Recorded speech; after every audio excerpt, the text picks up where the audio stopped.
Well, here we are. Welcome to our first ever live podcast. Whole Damn Enchilada podcast. This is Rick Paulton. I'm here with Ryan Inman. Yo. And today we're going to be reviewing Hellraiser, the 1987 movie directed by Clive Barker. And so this will be a little different. Where's the comments at? Where is the comments? I don't know where they pop up. There. Are we on the live thing? No comments. It says we're live. This is just two people here. Are you in here? No, I am not in here. Oh. Weird. Oh, there it is. Yeah. So I will edit out that first part when we do the audio because we're stupid. Eric says we sound good. All right. So when Eric sends me the audio, I will edit that out for the Spotify. So we're going to start over from here because I don't know how to do it. So welcome once again to the Whole Damn Enchilada podcast. Rick Paulton here with Ryan Inman, my co-host. I think that's my name. You think so? I think so. Okay. Yeah, so we're going to try this for the first time. We're going to review Hellraiser, the 1987 OG edition, directed by Clive Barker. And Lisa's on here. Hi, Lisa. How you doing? Thanks for joining. Tell a friend to tell a friend. Get a couple people on here. We want to be interactive. Have a couple cold ones. Hang out. Listen to us talk about movies. So... Sometimes bad movies, sometimes good movies. Sometimes bad movies, sometimes good movies. Well, this one I think is a good one. I don't know. I don't think we're gonna have to wait to the end for us to establish that. I really enjoy it. I as a kid I didn't like it. Mm-hmm. I watched it as a kid. I think there was just too much going on. Maybe it was just too deep. It wasn't as it wasn't like just straightforward like your slasher movies with like Jason and Freddy. No. You know, there was a lot more going on. A lot more you had to think about. A lot of things. Kevin Ellis, what's up, brother? Thanks for joining, man. The first one, this one's probably going to suck. I'm just going to let you know right now. It's probably going to suck, but I promise, just like the audio podcast, we will get better. We strive for mediocrity, and we will get there. So I was watching Hellraiser as a kid, and I never really got into Pinhead, and like I did the other slashers, because I really don't think it is a slasher. It gets lumped in with them, and it's way different. See, and I think it gets lumped in with those franchises because it became such a franchise too, and it still is horror oriented, right? But it's not a slasher. No, not at all. And the lead Cenobite, I will not use that P word like you did in this review. I won't. Yeah, because it was never intended for him to be called Pinhead. Clive Barker. It was a P word though. It was his real name. Priest. Yes. Absolutely. Yeah, later, but in this one, it's just lead. Well, in the book, it was Priest. Yes. Hellbound Heart. Yeah, something to that effect. Because he wrote this as a book. Which he wanted to actually use that title for this film, and they said no. It sounds too much like a romance. It did. It does. Well, guess what? This movie is a romance movie in a way. You go. It really is. It is. And that's why I think a lot of younger people didn't get into this like they did, Friday or Nightmare or even Halloween, really. Right. I don't think it's something totally different. It's something totally different. Some people say there's chocolate and vanilla. Well, this is fucking strawberry. Right, exactly. So it doesn't mean that it's any better or any worse. It's just different. It's different. And I started rewatching these recently, I like them now because I'm a little bit more grown and can get into the more mature subject matter of it, and can understand what's going on. I think a little better than a 7-8-year-old kid. Which, speaking of 7-8-year-old kids, Ricky started to watch this with me, and he just left. It wasn't doing anything for him. I don't think it could. He was just like, I'm out. This is fucking dumb. Brandon, tune in. Okay, thank you for sharing, Lisa, and get Brandon to come on and check it out. So you want to go ahead and jump into the review like we would if this was the audio podcast? I do, and I'd like to do something slightly different on this one. All right. Since the cast on this is so small compared. It is. I think there's maybe 6 or 7 people. There are 23 people. 23 total, but I think I only put down 16 of them as being really mentioning. I want to run through the cast first, and then we can just kind of do the. Okay, we can do that. Is that okay with you? That's cool, man. Okay. So obviously this is 1987, written and directed by Clive Barker. That's very important, and I'm gonna mention that again after we're done with. Yeah, I was looking through some of his credits, and it's all escaping me now for some reason. But he wrote like a lot of shit, man. Have you, by chance, he didn't direct a lot of shit. No, but he wrote a lot of shit. Have you? We're not going to go total sidetrack. Have you seen Lord of Illusions? No. Okay. That's one I'd like to do eventually. Yeah, we'll work on that. I saw it when it was new, and then I saw it again later in life, but I haven't seen it in probably 20 years. See, I got you to watch one you've never seen in All Hallows Eve. I guess you owe me one anyway. So. Well, Lord of Illusions is a big movie, though. It's a Clive Barker. Never heard of it. Really? Yeah. Okay.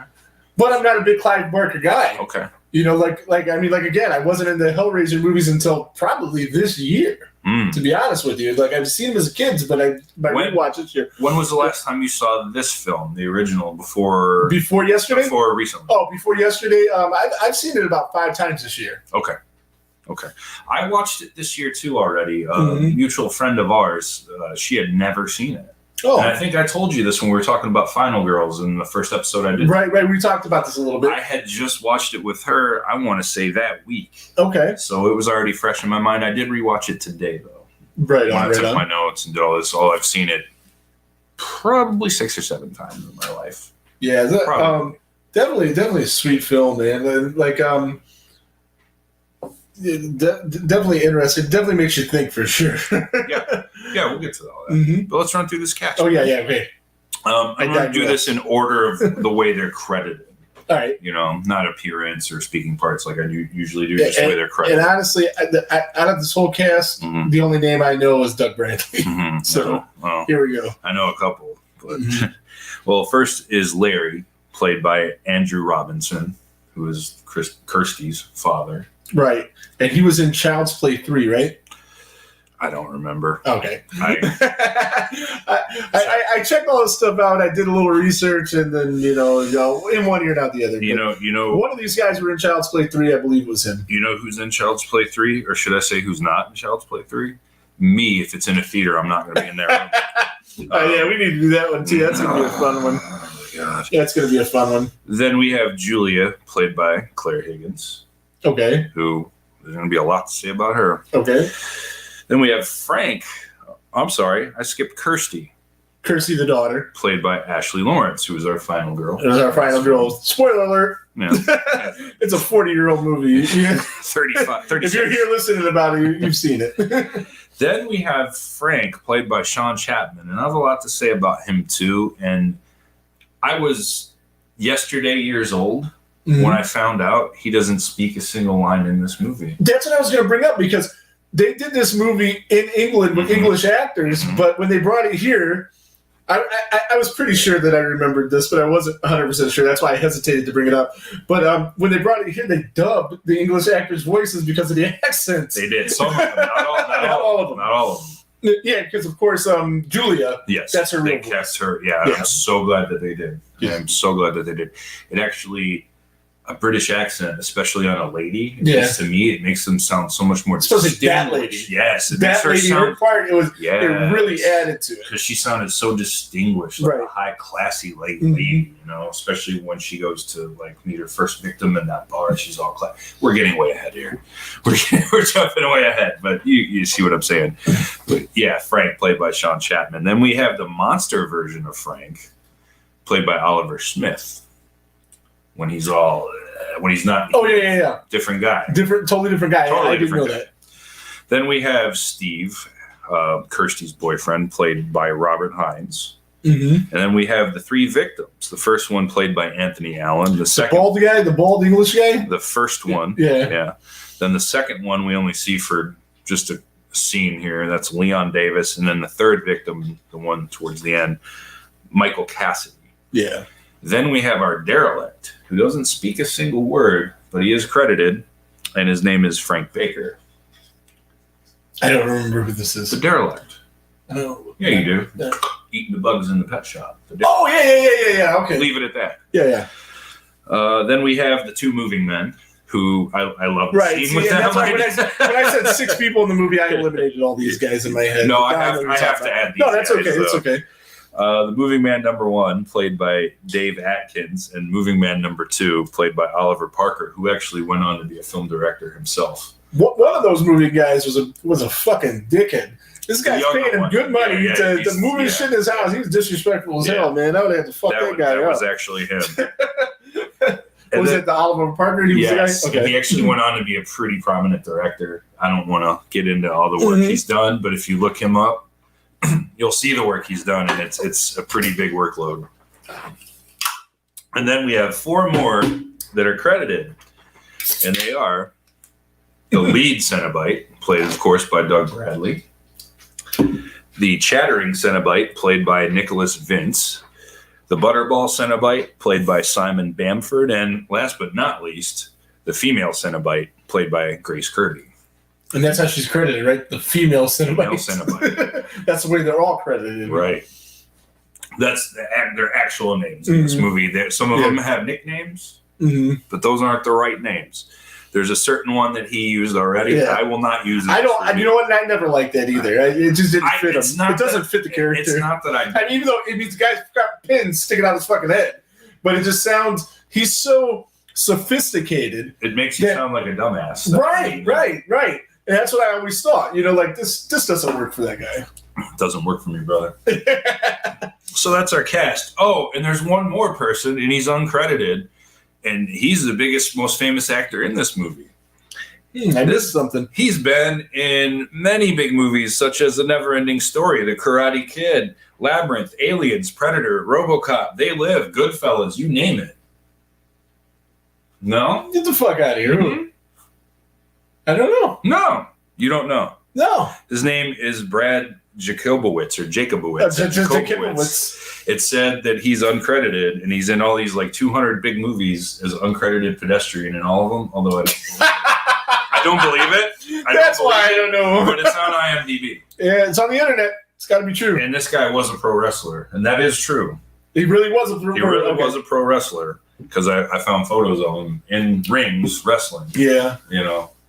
So I think this is some bullshit, and I don't know how they got this to pass. Well, IMDb is sort of like YouTube, or not YouTube, Wikipedia. Okay, where you can edit it yourself, and if it gets approved, so maybe this guy just wanted to make himself look better and put himself in every movie. He was only 6 years old when Hellraiser came out, because I believe he's a year younger than me.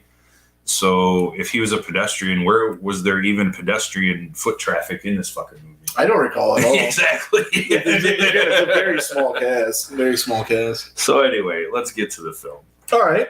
Right away, actually, for me, right off the bat, is one of the few negatives for me, is right away. Okay. I'm not a big fan of the opening theme, nor am I a big fan of the score. What's up, Jared? Jared from the Horror Shed podcast and Halloween Haunts 365 just joined the chat. So I'm sorry. So Jared had me interrupt you there. Well, so you were not a fan of. Okay. Right off the bat, I'm not a big fan of the opening theme, or honestly, I'll just say it now, the score altogether in this movie. I'm not a huge fan of it. I'm not saying it's bad, but it gets lumped in with these other horror movies, and I'm sorry, but the music, the theme, there's really nothing iconic about it when you look at the other big horror franchises. Right. Like the Nightmare on Elm Street, the Harry Manfredini, or Halloween, or John Carpenter. They all have that signature music. Or even the Charles Bernstein score from the first Nightmare on Elm Street. That's what I'm saying. So I brought that up. I love it. So does Jared. And there's so many good things too about Hellraiser, but the music is not one of them. Not one of them. Okay, I get that. In my opinion, it's not good. Now, Christopher Young, that was the composer, he went on to have a very long and very successful career in scoring films. He has. But there's really nothing iconic about in all those other horror franchises, man, have iconic music. Like you hear that, even people have never seen Halloween, they can hear that cue. Oh, right, as I said, same with Friday the 13th, same with Nightmare on Elm Street. I mean, it's very iconic, even if you've never seen it. And this being one of the bigger horror franchises, you kind of would expect that, but we didn't get that with this one. Okay. So that's right off the bat. It's a small negative, but it's a negative. But then it gets into, and it's just a quick little thing, but it's a huge positive for me. When the credits end, we get that last title card where it says written and directed by Clive Barker. And that card gets sucked into the box. Mm-hmm. So, and I think that's cool because, or should I say the lament configuration, because that's what it's actually. I was just about to ask, is there an actual name for the box? It's the lament. And here we are. It's the lament See, configuration. I knew this guy would know. If anybody would know. That's the real name.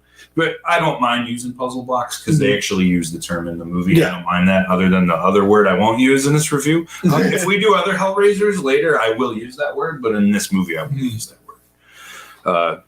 That's like a respect thing to Clive Barker just because he hates that fucking name. Right. Well, and again, we talked about it. I don't like it either. Like that. If I use it, it's just for the familiarity of it, but I think it does the character no justice. Agreed. But yeah, that written and directed title card being sucked into the lament configuration, it just goes, this is purely one man's vision. Yeah. And this is the manifestation of it right here. And right. I love that. It's maybe just a little quick throwaway thing for some people, but that really hooked me in, especially today when I rewatched it. Oh, yeah. Ooh, it just... So, and right away, this movie ain't fucking around. No. Right off the bat. Frank purchases the lament configuration from I love the little the gremlin salesman, right? Doesn't he remind you of him? He does, but it's not the same. I know it's not, but I could not. That's one thing. Weird I will say, artifact that we're selling. We have a little weird Japanese guy do it. Chinese. I think it's Jesus Christ! Accent sounded more Chinese to me. One thing though, and I tried. I could not find that actor's name. Oh yeah, because he wasn't in our synopsis, our initial overview of the actors. I couldn't find it. I found a couple of leads, but a couple of different things. Somebody's like, "Oh, it's James." It's definitely not James Hong. I know James Hong. It's not him. Okay, I don't. Who's that? That he's been credited in more films than like anyone ever. Like ever. Right on. So if you saw him or heard his voice, you know it. It's not him. That's not the guy that from Revenge of the Nerds, is it? No. Okay. He's been in a million things, man. Right on. I'll check that out later on. Neither here nor there. It's not him. It's not him. That's all we need to know. But yeah, this movie ain't fucking around. He purchases the box and he wastes no time trying to solve it and gets hooked. Like right away. So is there something that can happen with this box besides being fucked? Yes. Oh, okay. Because every time I've seen the box, it seems like they're going to get fucked, and that's what they're buying the box for. So what is the positive of the box? Well, it kind of happens later. Did it? Yeah. Okay. Not everyone that plays with that box gets hooks in their face. Well, no, but we're so far ahead. We'll talk about it then. Yeah. We're jumping way ahead. Somebody's hooked, and just like right off the bat, like, well, okay, this movie means business, I mean, then we see the remnants of like his abandoned house, and it's just riddled with filth, and it's fitting that house is just so covered with filth, as it's like an extension of Frank's brain, his mind. He has a dirty mind. Oh yeah, definitely. So he has a dirty house. It's just filthy. It's perfect. Yeah. It's like an extension of him. His house is like part of his character. Right. And it really is. Because, well, as we get further into it, see what I'm saying. And next we see like the torture chamber to end all torture chambers. Just the remnants of what happens to him, and it's not pretty at all. No.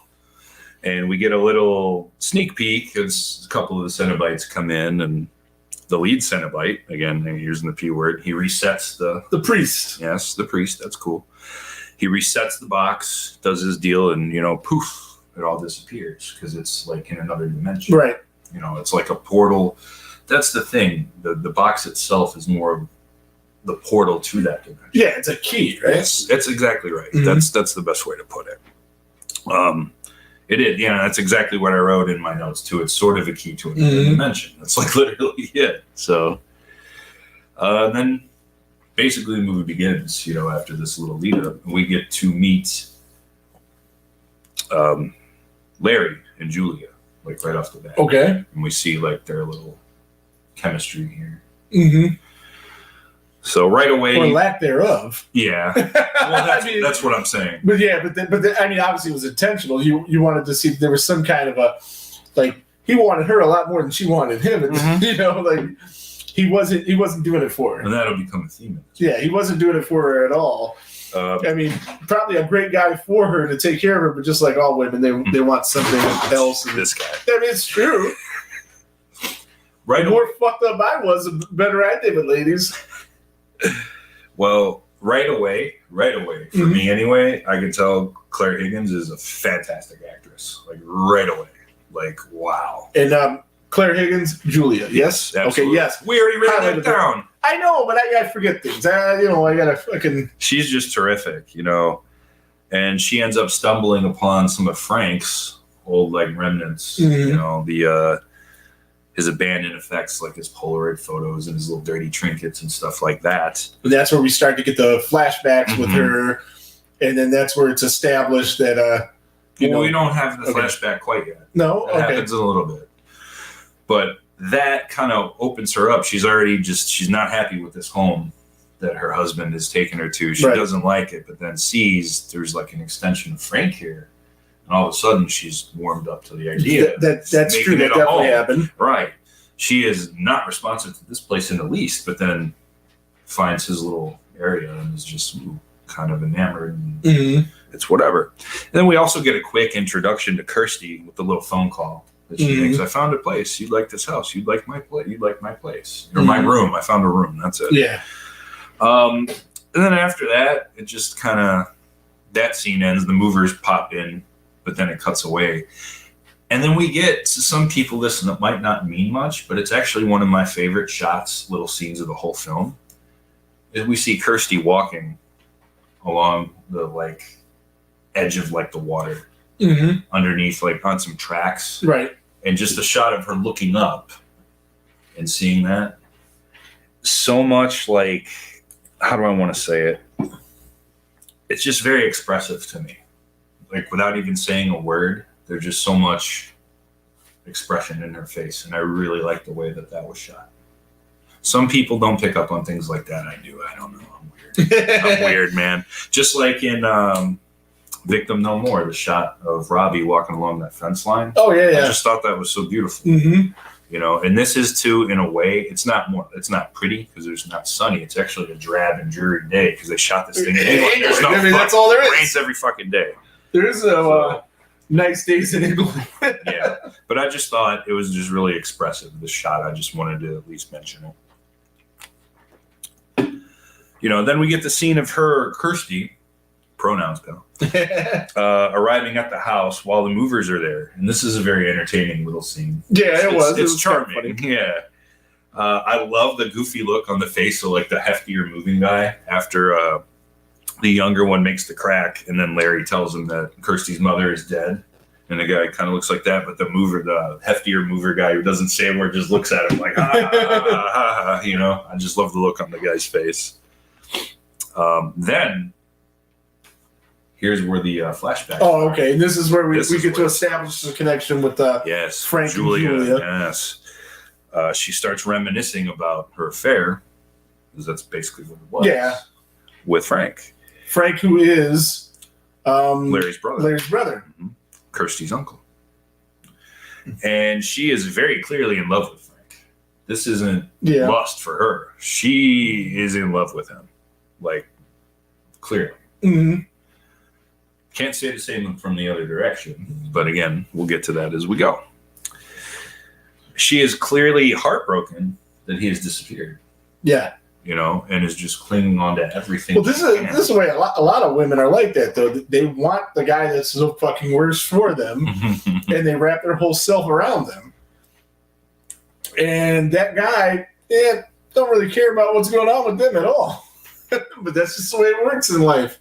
And I love the shot of Larry about to be pierced by the nail. Yes! Spliced and between you see the nail there, and you know what's going to happen. It's just... we see Julia getting nailed, and then Larry gets a nail. Yeah, yes. And oh my God, that's a lot of fucking blood for one nail. Right. Yeah, he was bleeding like a stuffed pig. But I mean, you just see his hand there. You seen the nail behind his hand, and you just knew it was going to get cut. Slowly. Like, didn't happen. But it's going to happen. Like, just jamming the mattress up the stairs. Like, oh, yeah. I like that. I really like I thought it was very well done, there. How they juxtaposed the one from the other. Yeah, from the love scene to the... Yeah. ominous nail just closing in. I thought that was very well done, but yeah, that was a lot of fucking blood. That was a lot of blood. So now here's where it really picks up steam. Yeah. Because after Larry spills blood all over the attic floor, Frank begins to feed off of it. Yeah, I like the way the blood soaked into the wood in the room.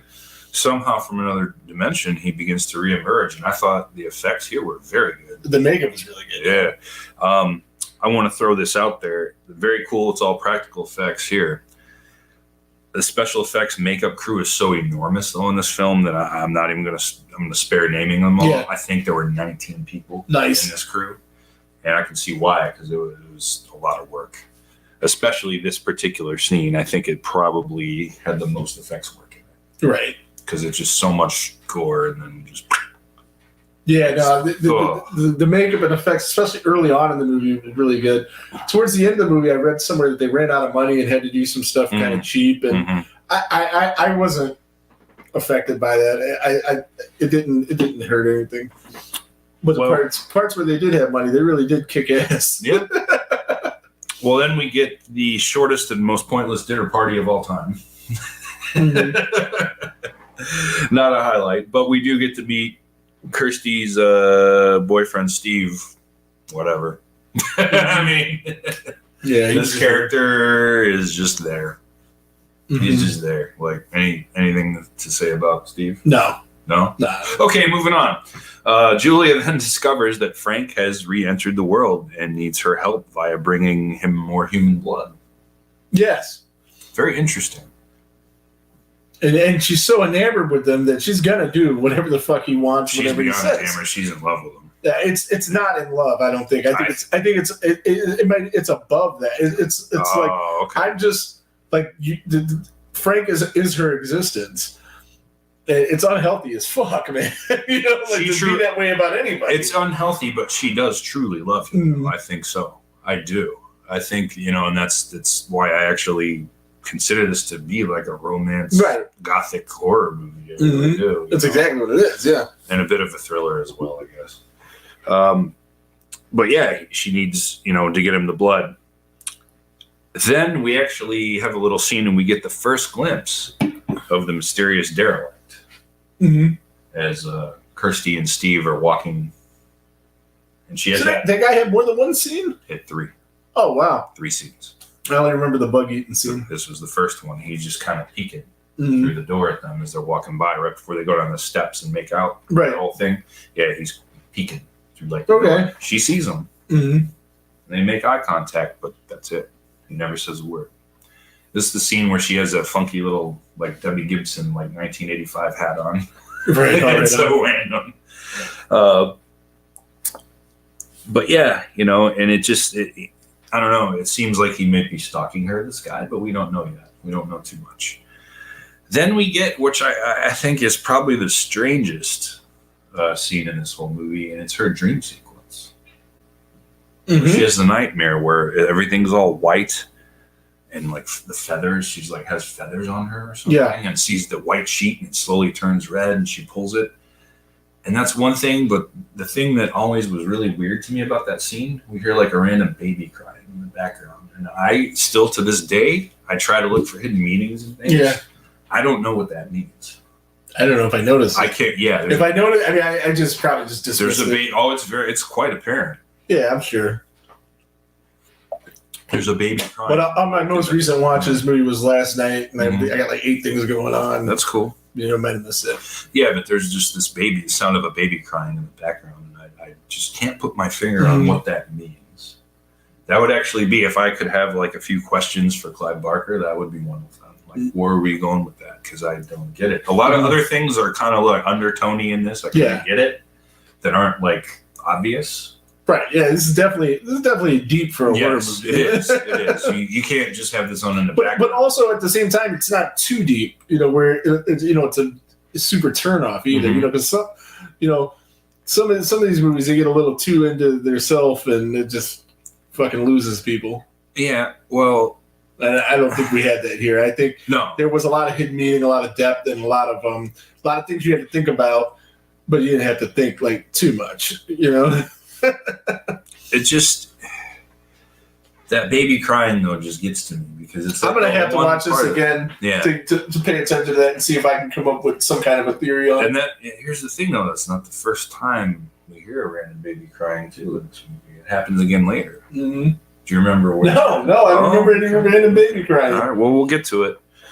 Yeah, it's very well shot, this dream sequence of her. It is. Mm-hmm. But it seems maybe a little out of place. I mean, it's not bad. Like I said, it's odd. But Clive Barker's not, dude. Yeah. So that's okay. Well, to rank Hellraiser, you got to be a little bit different. A little bit. Well, then Julia proceeds to bring her first victim to Frank. She's very sheepish about like doing it at first, you know. Yeah. She's very and even when it comes down to do him in, she has to like build up the courage to do it, you know. But then she does it and takes a hammer to him and just does him in. Then we get a shot. She's all, the blood. She's shocked, like, what have I done almost? Yeah. Like, what have I done? And she goes to clean herself off, and there's a shot when she goes down to, like this and then pops up and just looks like straight into the mirror. It's so fucking great. Mm-hmm. It's so great. Just that shot, man. It's like, it's haunting in a way, and I absolutely fucking love it. Like the eyes and everything. And Frank sort of spills the tea about the Cenobites here to her, just a little bit, teases her a little bit. It's the first time he mentions them. Right.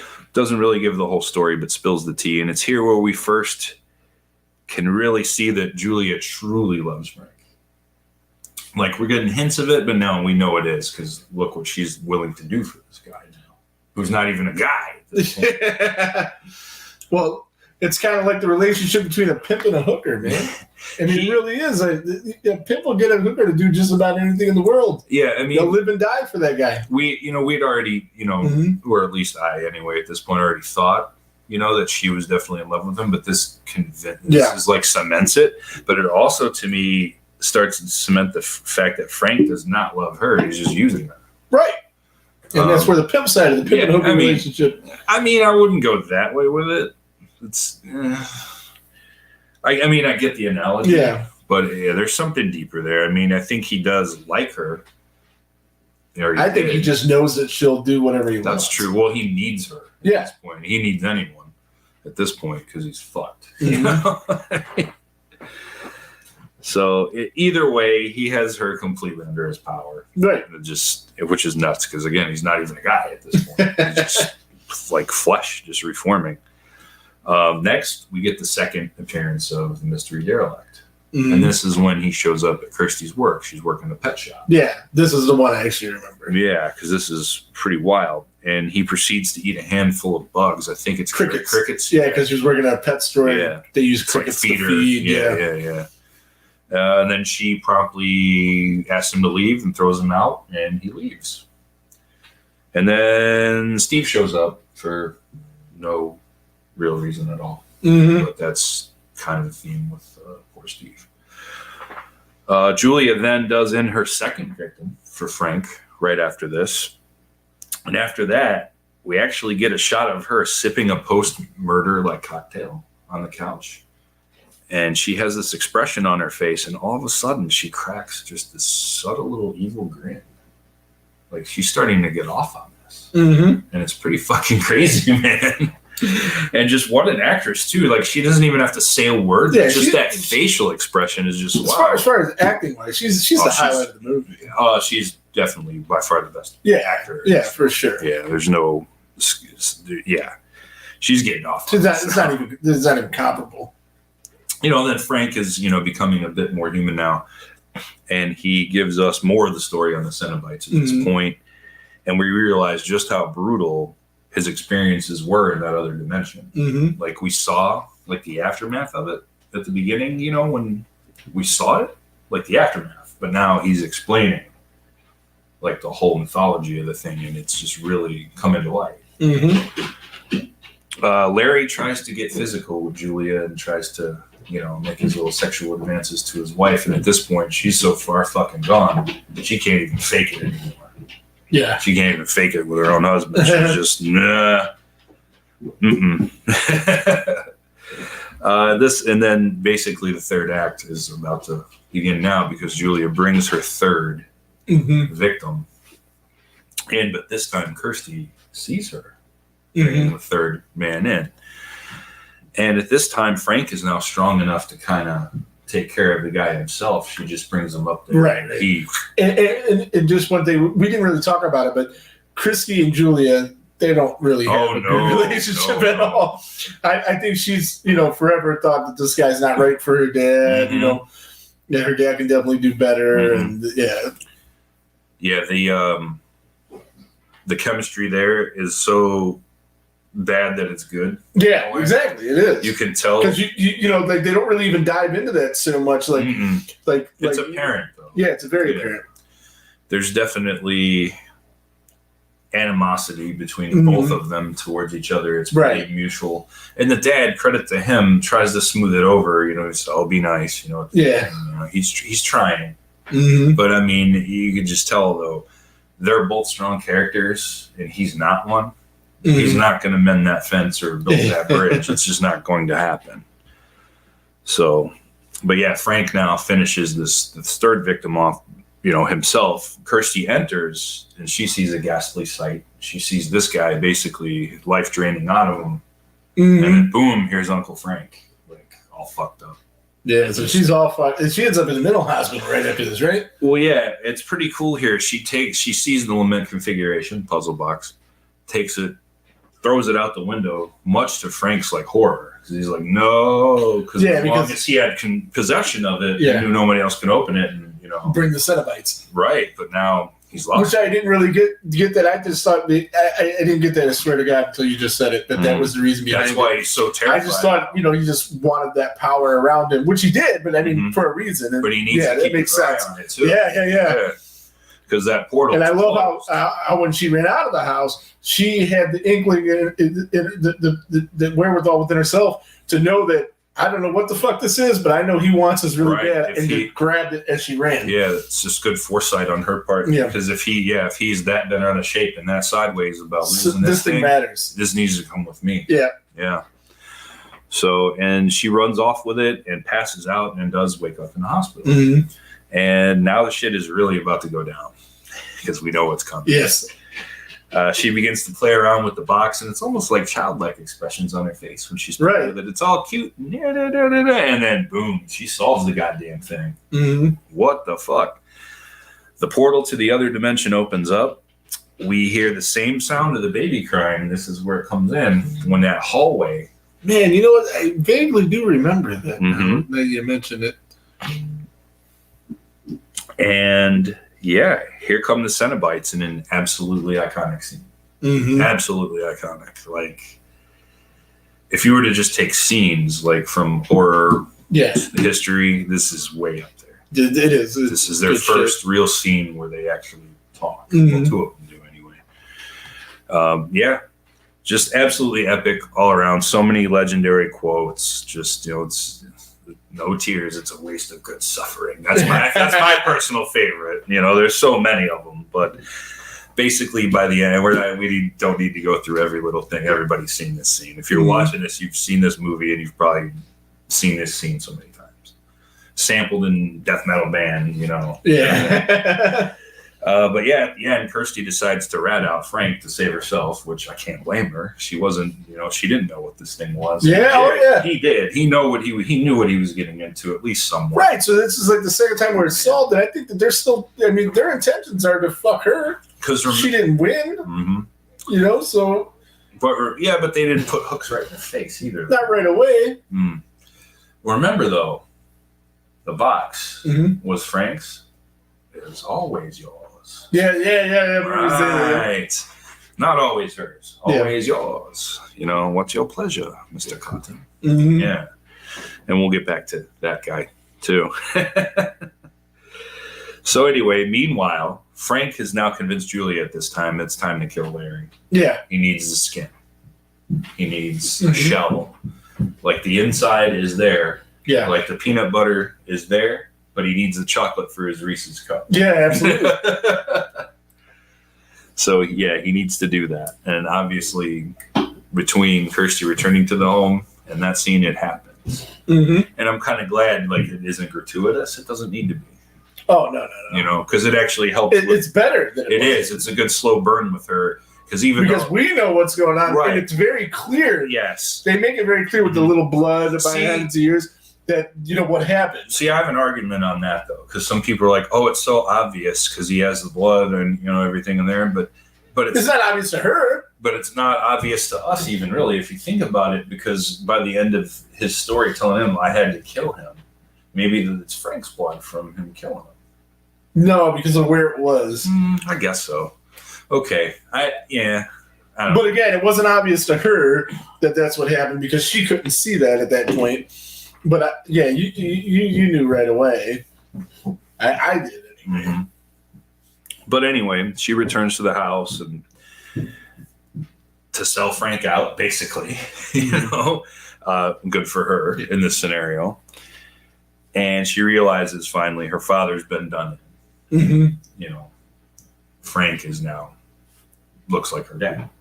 You know, the come to daddy, like that. Right. Remanifests, and that just is what the clincher is for her. Mm-hmm. He's wearing the skin, and in this little struggle here, Frank ends up stabbing Julia, and he gives absolutely no fucks.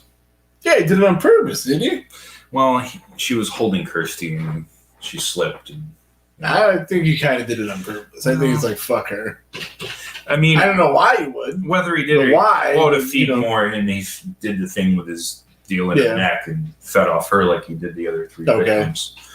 So it's just like, well, it's a sunk cost at that point, you know, sunk equity. And he feels no remorse, you know, for killing her whatsoever. And it just, you know, again, shows to prove he never loved her. Like, actually loved her. Yeah, no doubt. And she's just so more like, not me, you know, that whole deal. And yeah, we get a little bit of a chase scene here. Nothing too crazy, but just a little something between Kirsty and Frank. She eventually lures him back up to the attic where the Cenobites are waiting. Mm-hmm. And they reappear to reclaim both his body and his soul because his ass is theirs. Yes. They had to hear it from your own lips, you know, that whole thing. And oh my God, he gets got in the most amazingly brutal fashion. And that Jesus wept line is just so fucking perfect. And it wasn't in the script. Yeah, that's what I was going to say. That wasn't supposed to be the line. What was supposed to be the line? Fuck you was the line. Yeah, he wouldn't say that. That was the line. Yeah, no, I knew it was something. I couldn't remember what it was, but he wouldn't say that. Mm-hmm. Jesus wept is much better. Yeah, it's shortest Bible verse. Mm-hmm. 2 words. I forget what book it was, but yeah, that's what it is. Jesus wept. Right. It's a 2-word Bible verse. Yeah. It's the shortest one. It definitely worked. It definitely worked a lot better than fuck you. Oh, I can't see a guy saying fuck you. Yeah, no. I mean, I could, but not in that spot where, like, this is my last word. You know, it's going to be something a little bit more profound than that. Yeah. So, but yeah, that was pretty awesome. This isn't for your eyes. Like, oh, God, so much cool stuff. Then we get another little chase. As the Cenobites, they still want to take Kirsty. They go back on their word, you know, and they want to take her. But very quickly, she is able to vanquish both the lead Cenobite and the female Cenobite very quickly with the box. Just vanquishes them back to their own dimension.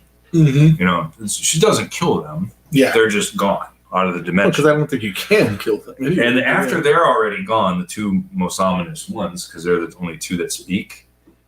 Guess who shows up again? It's old Steve. Are we saying Cenobites or cinnamon bites? Eric says Cenobites. Cenobite. But yeah, Steve shows up after the 2 main Cenobites are already vanquished. That fucking loser. He's worthless. Every time. He's as useless as a cock-flavored lollipop. Yeah, some people might be into that kind of thing. That's fine. But yeah, he shows up randomly, and in short order, Kirsty vanquishes the chattering Cenobite too. He's gone, and then Butterball gets crushed by the falling debris.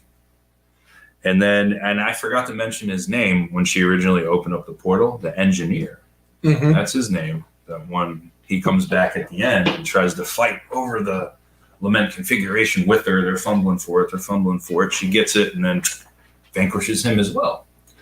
And then that's pretty much it. She steps out, with Steve. They leave the house. They leave, and then she proceeds to throw the box into a fire, wanting to just destroy it. But then we get another visit from Mr. Derelict, his third and final visit. He shows up and just transforms into this giant creature. How the fuck do I not remember that? Yeah, it's the end.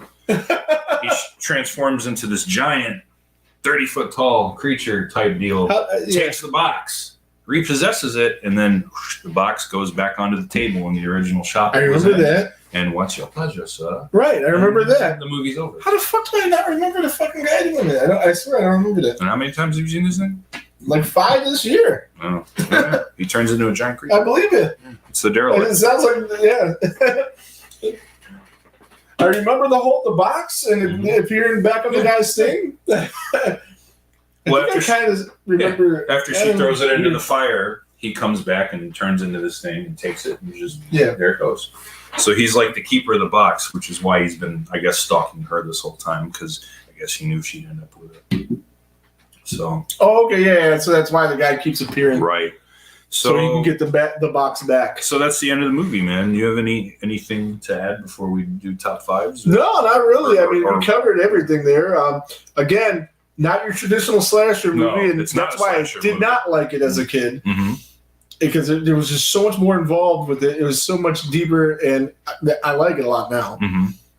Mm-hmm.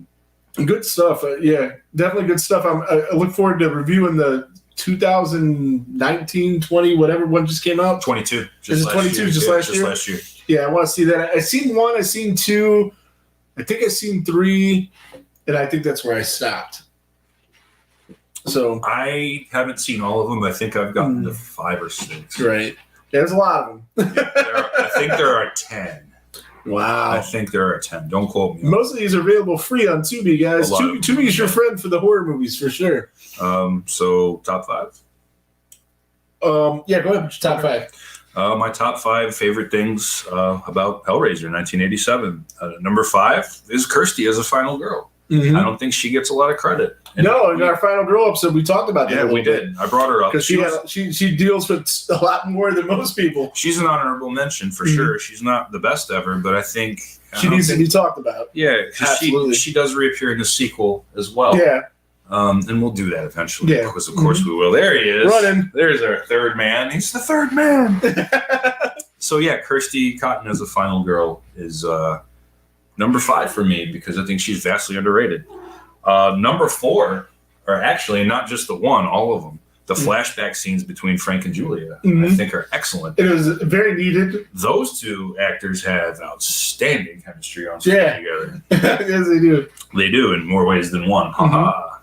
Yeah, I love those. It's like even if this was a straight romance film, those are good fucking shots. Yes, it's just good. All right, he's really getting into it now. Number 3 are the Cenobites themselves. Just very cool concept. Yeah, I like the way that the way they look, the clothes they wore, just the whole deal. They look like they were from fucking hell. Which one of them was your favorite? Which one? Oh, the priest. Okay, mine is the Chattering Cenobite. Yeah. It's my personal favorite from the original one. And he's probably my 3rd favorite. I like the girl next. Yeah, I like her a lot too. I don't like the fat guy. The Butterball? He's my least favorite as well. Totally. You without that guy. Number 2 is Claire Higgins as Julia. I figured this would be your number 1. It was close. She has fucking sex appeal like crazy. She does. She is not a good looking woman. I don't think, in my opinion, like she's not very good looking at all. But there's sexy, there's pretty, there's cute, there's all these different things. Sure. She is sexy. I agree. I can agree with you on that. Even beyond that, though, she just by far the best actress. Easily the best actress in the actor or actress in this movie. And I'm so glad that they kept her British accent. Yes, like it was definitely needed. Definitely added a layer to her. And my number 1 favorite thing about this film is the overall atmosphere of it. Yes. Okay. It feels so dirty because it is. And that's a good thing. Yes. And I mean, that's kind of a cop-out as my number, but it's not. It just has this atmosphere to it that a lot of movies don't have, especially just a horror film or something like that. But I think just this movie speaks so much about human sexuality and also man's desire for power and control. Right, and without being totally grotesque in any way. Like the sex scenes weren't crazy. No, they weren't too gratuitous. There was a lot of gore with some of the kills, but like we were talking about when Frank got it, but they didn't show him getting ripped to shreds, and then and that added so much to it because, like, to me, it was obvious, but it let you know it was much more impactful for him to not get ripped to shreds and then have him have Frank put on the skin than the way we got it worked so much better. Yeah, the fact that this movie actually has a basis on sexuality and romance and the sex scenes weren't nearly as gratuitous as some random slasher films. Right. Where the sex means nothing, it's just gratuity. It's just there. It's gratuitous. It's not a tip, gratuity. But no, it just sometimes it's just thrown in, but it's actually very meaningful. Every time we see that, it just sinks deeper and deeper that these two are really whatever. You know what I'm saying? So now my bottom five. Because I got to do that for all. The bottom five. You got the top five. You got to have a bottom five. Okay, number 5 is just how easily vanquished the Cenobites were at the end. It was just too easy. Well, I think it was luck more than anything. It could be, but I mean, she wasn't like going toe to toe with them. Like but it was just so easy, especially the first two. It's just so easy. And I mean, it's a small nitpick. None of these things, other than there's 2 things I really, really don't like about this movie. That's not one of them. When I get to 2 and 1, there are 2 things I really don't like. This one I don't like. I had to make 5 because that's what I do. That's what you do. So yeah, just how easily vanquished they were. Number 4, and I already glossed over this, is the music and the score. That would probably be my number 1. Okay, I have a couple. I think are worse. We'll see. I'll listen to yours and see if they change my mind. But right now, that'd be my number 1. I don't think the music and the score are terrible. It's just not great. I don't think they're terrible. I just don't think they're good. I think they're like okay. Yeah. Not good, not bad. Yeah, I guess so. With anything, you need it to be bad or good. You don't need to be irrelevant. That's what it was. All right. Number 3 is the dubbing of some of the indifferent. Characters. Maybe that's a better word. Yeah. Number 3 is the dubbing of some of the characters. Yeah. Some of it's obvious, some of it's not. I think it was a little overdone. I think it was kind of unnecessary. Yeah, me too. So, but again, I don't hate it. It's just whatever. These top 2, though, of my bottom 5 are things I really don't like. Number 2 is the character of Steve. Yeah, he's just worthless. Like, it's just he's as pointless as a score in the movie. Let's just throw a love interest in there just to do it. Basically. Yeah, it didn't need to be. Yeah, just and it didn't do anything to progress any part of the story it whatsoever. Really doesn't. He didn't help her at all. No, he didn't. She was perfectly capable again, which is why I like her as a final girl. If they had him in there and he got whacked somehow, that might have added something to it. It made it some reason to care about her too, at that point. Yeah, it was stupid. But he lives, just as she does, And my number 1 thing you don't like, least favorite thing that I don't like about this movie is so funny because it's the thing you don't even remember. It's the special effects on the creature at the very end that the derelict turns into are very poor. Well, I do remember seeing, because I remember reading about how they ran out of money. They did, and the guy was wasted drunk and just threw it together. I do remember, but I don't remember it. It's poor. I mean, it doesn't. And I probably just took it and threw it out of my mind because it sucked. It was like, and when you had such great special effects and makeup earlier on in the movie, that when we got to that, it was just probably like, I'm going to just dismiss this. That's why it's not vivid in my mind. It definitely doesn't ruin the whole thing. The ending doesn't, say Friday the 13th Part 7, that ending fucking ruins that movie for me. It's so bad, the dirty faced dad, just so bad. This doesn't ruin the whole movie. It still is what it is, but it still, compared to the such amazing job they did on the practical effects with, Monster Frank, it's just, it's night and day. But it wasn't the same team that worked on this. It was just like one guy. Yeah, because we ran out of money. Just stayed up drinking with Clive Barker all night and did it. It's like, I got to do this, and I don't have any money. But it does look so bad. But there are way more things. Like, I could name 25 things I like about it, and it was tough for me to come up with 5 that I didn't. So yeah, that's that. Final grade? I will give this one... I don't want to go B plus. I don't want to go B, somewhere in there. I think I'll go B plus. Yes. This is our first review. So the cat decides we all want to see his butt in the center. Yeah, that's right. He does his thing. That's what he does. So say that grade one more time. I'm gonna in the middle of a B plus and a B. Okay.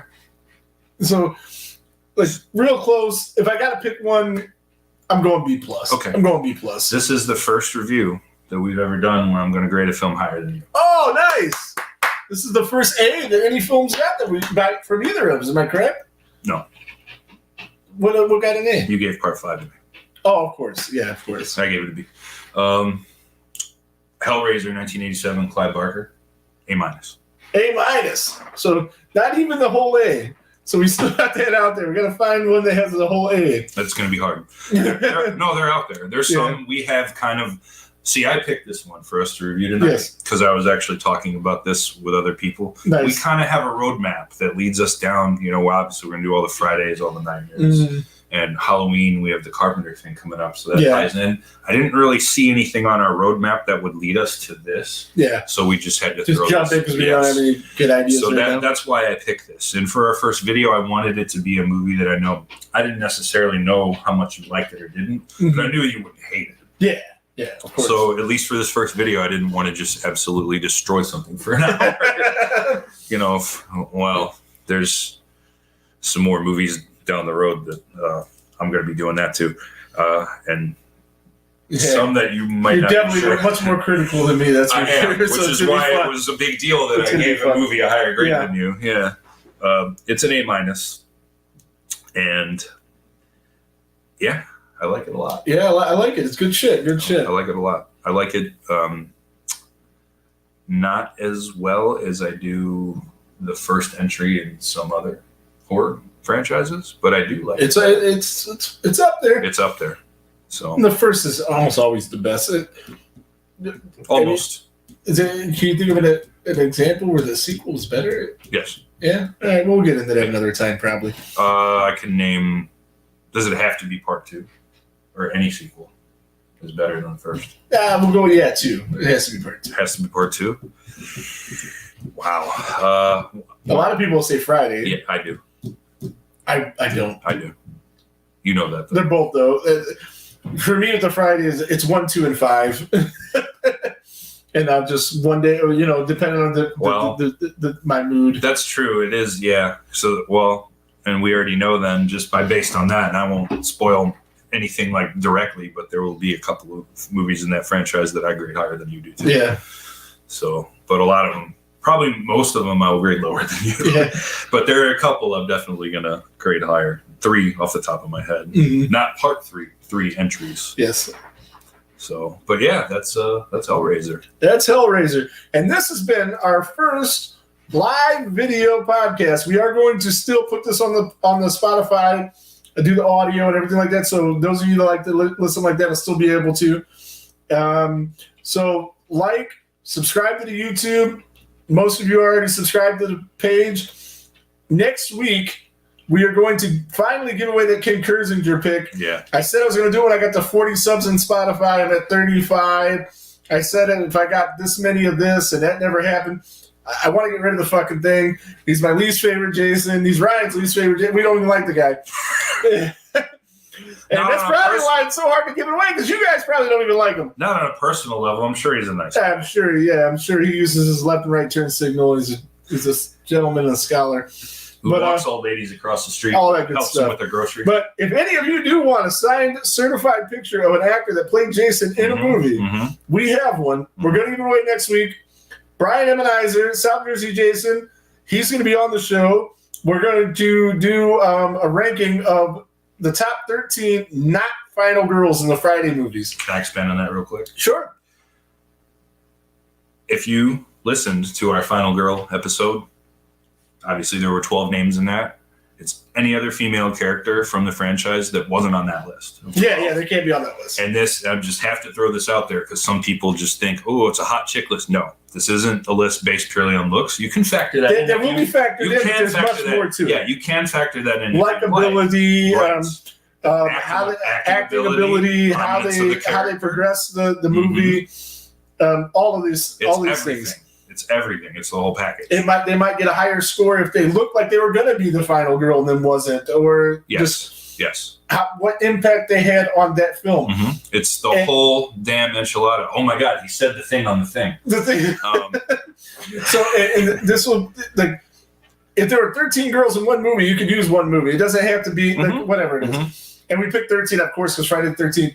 And just 13 random girls that you like, and then rank them the way you want. Brian's going to do it. I'm going to do it. He's going to do it. And we'll have a little roundtable discussion. And since we do the video deal now, we can do the drawing for the Kurzinger thing on video. Oh, yeah, we will do it on video. So there's no funny business. There will be no funny business. So, and then I'll get that mailed out to whoever wins it. So between now and then, if you want to be in that contest, or maybe we'll just have the live chat up and you put your thing. I'll figure out how to do it. But we're going to definitely give that away next week. And open to anybody that wants to be in it. And I'll advertise that on the page. But, yeah, that's it. Our first live, I don't think it was as horrible as I thought it would be. Once we got into a groove, it was kind of like our normal shit. Pretty much. Kind of sounded to me like it, like our normal shit. Yeah. So I know you guys probably think we got a face for radio, but we're going to try it this way, see how this works. But that's it, man. We're out. Anything else? There goes the neighborhood. Yay.